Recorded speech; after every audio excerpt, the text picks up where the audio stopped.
alaa fi keessanis tokko taane tokkummaadhaan kaanee hafal mannuun ja'a. Falmaan keenya yoomiyyuu adda dhaabbachuu hin qabu. Hanga bilisoomnee bilisummaa teenya dhugaa firii callaasan harkatti qabannu.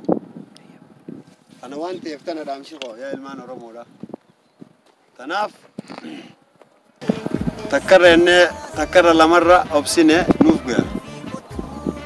Taqutte tadhaabbattu immoo goleessa kiyya. Waalaikum salaam. Bagana ga'an dhufte atillee. Akkanaati hirmaadhu nu waliin. Qabsoo teenya itti fufuu qabnaa jira. Qabsoo tokkummaa itti fufuu qabna. Mee atillee yaada kannatu? Yaadaan hin qabu amma ministeerri Itoophiyaa kun uummata siyaasaa guutuu mana hidhaatti turee jira. Qaroo ijaa Oromoo guutuu mana hidhaatti turee jira. Amma qaroo ijaa sun gadhiisuu nuti karaa kanarraa hin gallu. Biyya teenya tokkummaan amma booda waan Itoophiyaa jiru hin barbaachisu. Oromiyaa qofa barbaadan Oromoo qofa.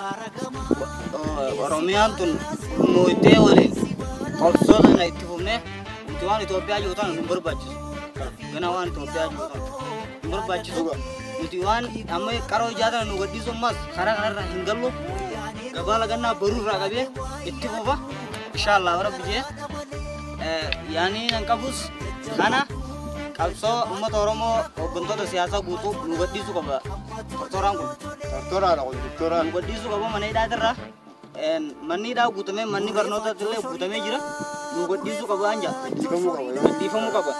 Burburaa kee yoo gadi hin diigamne ta'e walitti garagaltee wanni Itoophiyaa jiruun nu keessaa dhabamuu. Kana tanii nan qabu. Kanaafuu dhaamsiin an qabus tanuma obboleessa keenya Bahar jeetti. Kanarraa wanni har'a bakka tanatti nutis gaafnee yaada kana kennachuu dandeenyeef namuu yaada isaa akka itti fakkaatetti kennataa. Kanaaf yaa ilmaan Oromoo tokko taanee tokkummaayyaa bakka jirru tokkummaan wal firoomfannee haasi wal simannee kan wal hin beeknes wal barree walitti dhiyaannee yaada keenya wal dabarfannuun gahaa. Kanaafuu nageetti nu jiraadha. Takka Oromoon. Jadi dah kau kami tadi Ibrahim bahasa. Kami tadi ini bahasa di kau. Orang jadi nama. Kami tadi ini bahasa. Aku kami tadi dan ini bahasa. Aku kami tadi ya. Aku di sana. Aku ini bahasa kau.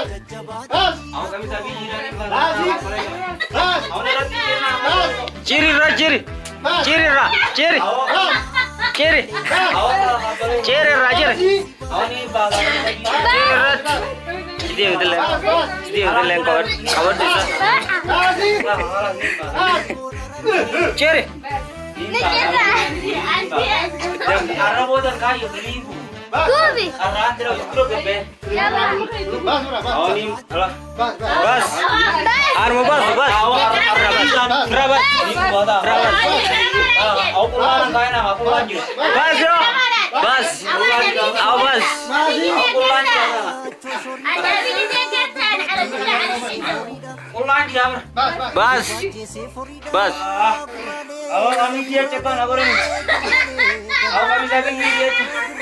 Awak boleh kami lagi. Awak kami lagi. Bas. Awak kami lagi di mana ragatin lagi kau? Awak kubing kau boleh.